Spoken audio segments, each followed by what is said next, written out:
ఇతిహాసవాణి channel నుంచి మీకు మరో మంచి కథనాన్ని అందజేస్తున్నాం. అగస్త్య మహర్షి గురించి తెలుసుకుందాం. సిరులు పొంగిన పుణ్యభూమి భారతావనిలో అనితర సాధ్యమైన మహత్కార్యాలు చేసిన మహాత్ముడు అగస్త్య మహర్షి. ఈయన పుట్టడం కూడా చాలా విచిత్రంగా పుట్టాడు. అగ్నిదేవుడు, వాయుదేవుడు ఈ ఇద్దరి అంశతో నిండుగా నీళ్లున్న ఒక పాత్రలోంచి పుట్టాడు అగస్త్య మహర్షి. అందుకే ఆయనని కలశజుడు, కుంభసంభవుడు, జరత్కారుడు, మిత్రవర్ణపుత్రుడు, వహినీమారుత సంభవుడు అని ఇంకా అనేక పేర్లున్నాయి. అగస్త్య మహర్షికి చిన్నతనంలో ఉపనయనం, ప్రణవ పంచాక్షరి మంత్రోపదేశం అన్నీ దేవతలే చేశారు. ఆయన బ్రహ్మచర్యం తీసుకుని తపస్సు చేస్తూ ఉండేవాడు. ఒకసారి అడవిలో తిరుగుతూ సల్లాకి చెట్టుకి తలకిందులుగా వేలాడుతూ ఉన్న మునులను చూసి మీరెందుకు ఇలా ఉన్నారని అడిగాడు అగస్త్య మహర్షి. ఆ మునులు అగస్త్యుణ్ణి చూసి, నాయనా, మమ్మల్ని పితృదేవతలు అంటారు. నీకు పెళ్ళై సంతానం కలిగితేనే మాకు పైలోకాలకి వెళ్ళే అర్హత వస్తుంది. నిన్ను చూస్తే బ్రహ్మచర్యం వదలనంటున్నావు. మాకు పుణ్యలోకం రావాలంటే నువ్వు పెళ్లి చేసుకోవాలి, లేకపోతే మా గతి ఇంతే అన్నారు.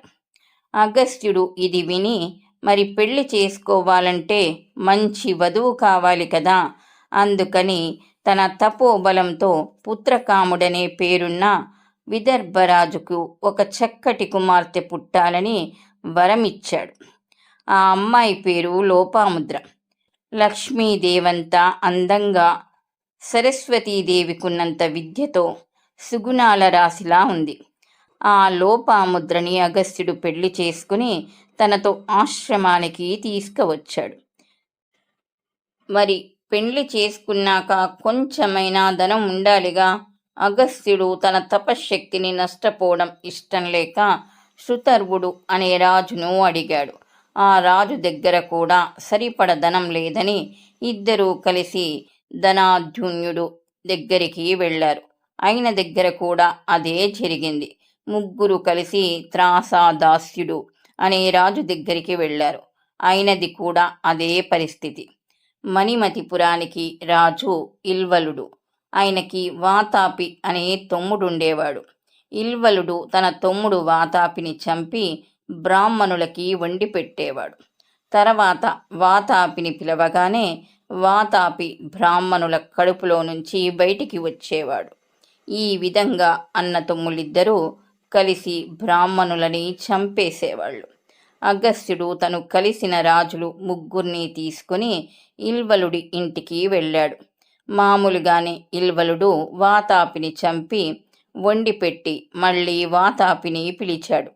కాని అగస్త్యుడు భోజనం చెయ్యగానే జీర్ణం జీర్ణం, వాతాపి జీర్ణం అన్నాడు.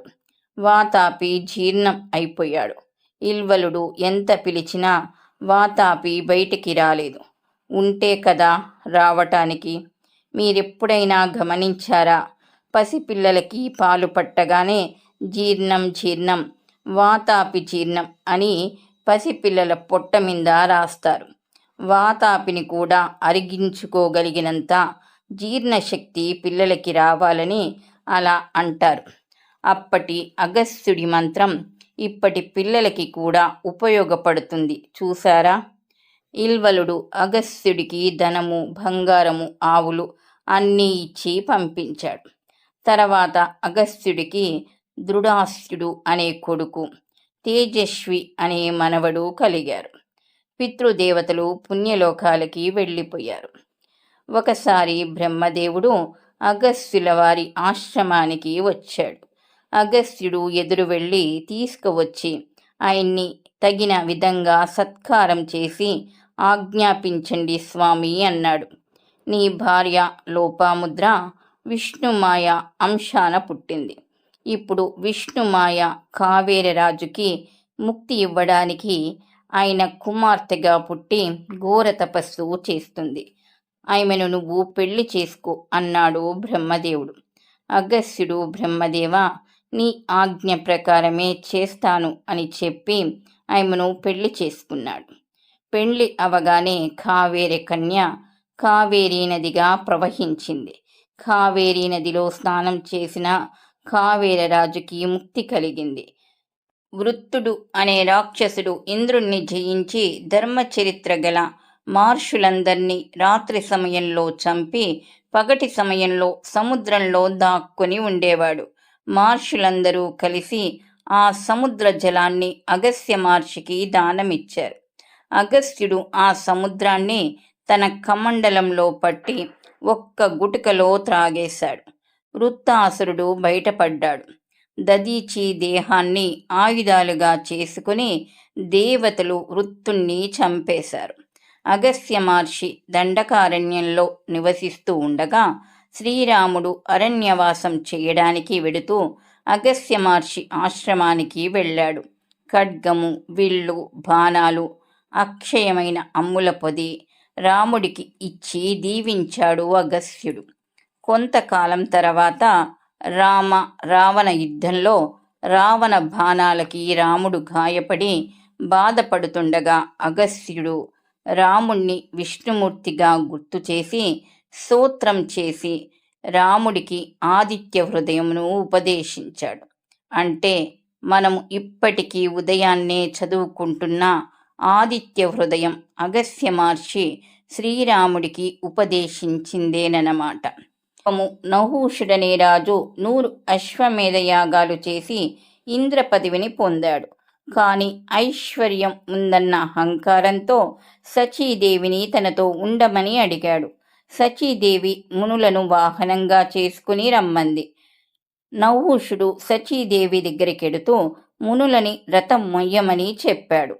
పూర్వాచారుల మంత్రాలని బ్రాహ్మణులని నిందించటం తప్పని చెప్పిన అగస్త్యుణ్ణి తలమింద తన్నాడు నహూషుడు.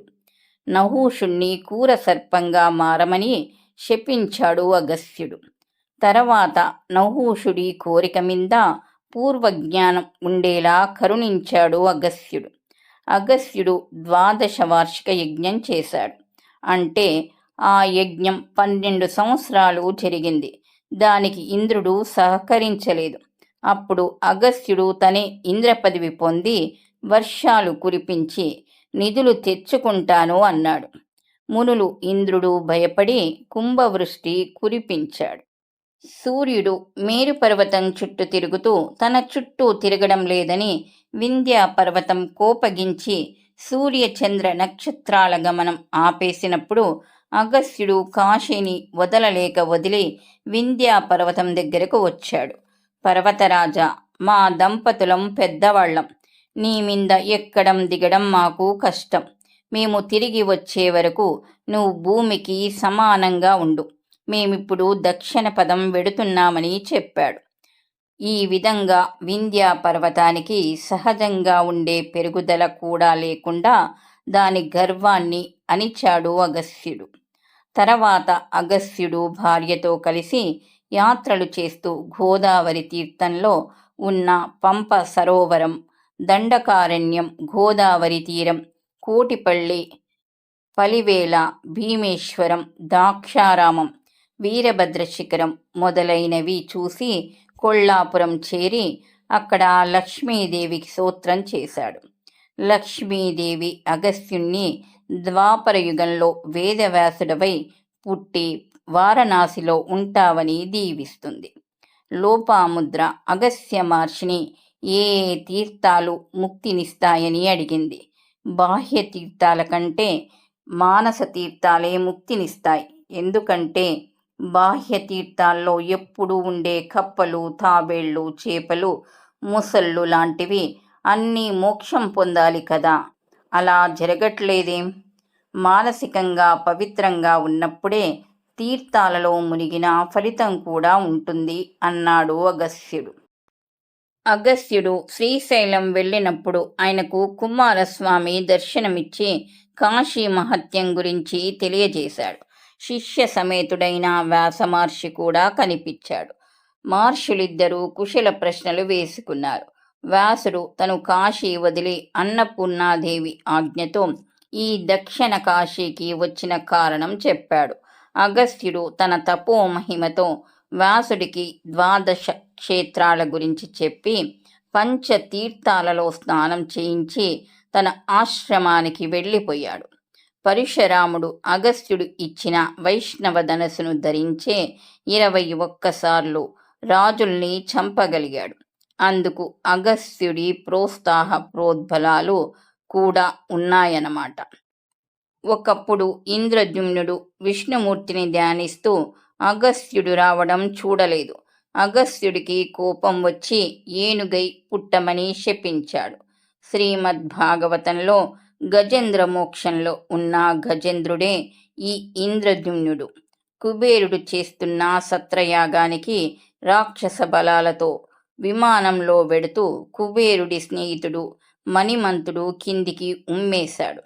అది తపస్సులో ఉన్న అగస్త్యుడి మీద పడింది. అతని బలగాలని ఒకే మనిషి చేతిలో చనిపోయేటట్లుగా అగస్త్యుడు శపించాడు. అదే విధంగా వాళ్ళందరూ భీముడి చేతిలో చచ్చిపోతారు. కొంతకాలం అగస్త్యుడు పుష్కర తీర్థంలో కుమారస్వామిని పూజ చేసి ఉండగా నారాయణుడు అగస్త్యుడికి కనిపించి నీకు ఎప్పుడు ఏ లోటు ఉండదని చెప్పి వెళ్ళిపోయాడు. అగస్త్యుడు రాసిన గ్రంథాలు అగస్త్య గీత, అగస్త్య సంహిత. అగస్త్య మహర్షి ఎప్పుడూ లోకం కోసమే పాటుపడ్డాడు. ఎంతో మందికి విద్యాదానం చేశాడు. ఎంత చెప్పినా అయిపోని గొప్పతనం అయినది. ఇప్పటికీ అగస్త్య మహర్షి భాద్రపద మాసంలో భూలోకంలో నక్షత్ర రూపంలో కనిపిస్తాడు. నక్షత్ర దర్శనం అవగానే బ్రాహ్మణులు అగస్త్యుడి బొమ్మ చేసి పూజ చేసి రాత్రి జాగరణ చేస్తారు. అలా చేస్తే అగస్త్య లోపాముద్రల అనుగ్రహం ఉంటుందని వారి నమ్మకం. ఇదండి అగస్త్య మహర్షి దివ్య చరిత్ర. ఎంత చెప్పినా ఇంకా మిగిలిపోతుంది. ఎప్పుడు ఎవరికో ఒకళ్ళకి సహాయపడుతూ ముక్తి పొందటానికి ఉపదేశాలు చేస్తూ ఇప్పటికీ మనకి కూడా ఉపయోగపడేలా విష్ణు పూజా విధానం, ఆదిత్య హృదయం మొదలైనవి చెప్పిన గొప్ప మహర్షి. మనం చూసి ఉంటే తరించేవాళ్ళం. అదెలాగూ లేదు. కాబట్టి కనీసం ఆయన గురించి చదువుదాం, విందాం. కొంచెం ఫలితమైన ఉండదా? తప్పకుండా ఉంటుంది. ఈ కథనం మీకు నచ్చితే లైక్ చేయండి. మరిన్ని మంచి కథనాల కొరకు మా ఛానల్ని సబ్స్క్రైబ్ చేసుకోండి. ఈ కథనాలపై మీ అభిప్రాయాన్ని తెలియచేయండి. ధన్యవాదములు.